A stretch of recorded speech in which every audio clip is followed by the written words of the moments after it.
અંકલેશ્વર જીઆરડીસીમાં આવેલ joggers park નજીક મહારાષ્ટ્રીયન સેવા મંડળ દ્વારા નિર્માણ પામેલ છત્રપતિ શિવાજી મહારાજની અશ્વારૂઢ પ્રતિમાનું કેન્દ્રીય જળશક્તિ મંત્રી સી.આર. પાટીલના હસ્તે લોકાર્પણ કરવામાં આવ્યું હતું. હિન્દુ હૃદય સમ્રાટ છત્રપતિ શિવાજી મહારાજની ભવ્ય પ્રતિમાનું અંકલેશ્વરમાં નિર્માણ કરવામાં આવ્યું છે. અંકલેશ્વર જોગર્સ પાર્ક નજીક મહારાષ્ટ્રીયન સેવા મંડળ અંકલેશ્વર દ્વારા પ્રતિમાનું નિર્માણ કરાયું હતું. ત્યારે કેન્દ્રીય જળશક્તિ મંત્રી અને ગુજરાત પ્રદેશ ભાજપના અધ્યક્ષ સી.આર. પાટીલના હસ્તે 35 લાખના ખર્ચે 800 કિલો વજન ધરાવતી 15 ફૂટ ઊંચી હૃદય સમ્રાટ છત્રપતિ શિવાજી મહારાજની અશ્વારૂઢ પ્રતિમાનું લોકાર્પણ કરવામાં આવ્યું હતું.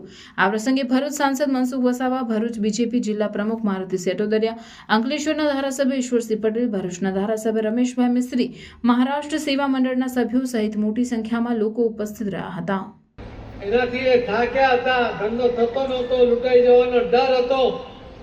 એમણે શિવાજી મહારાજને જ્યારે રક્ષણ માંગ્યું ત્યારે એ વેપારીઓના જહાજની સલામતી માટે, એમના જાન અને માલની સલામતી માટે નૌકાદળની રચના કરી અને એમના જહાજની સલામતી માટે શિવાજી મહારાજનું નૌકાદળ એ સાથે જતું અને સહી સલામત એમને યોગ્ય સ્થાને પહોંચાડતા, એને કોઈ રંજાડી ન શકે એ પ્રકારની વ્યવસ્થા કરતા.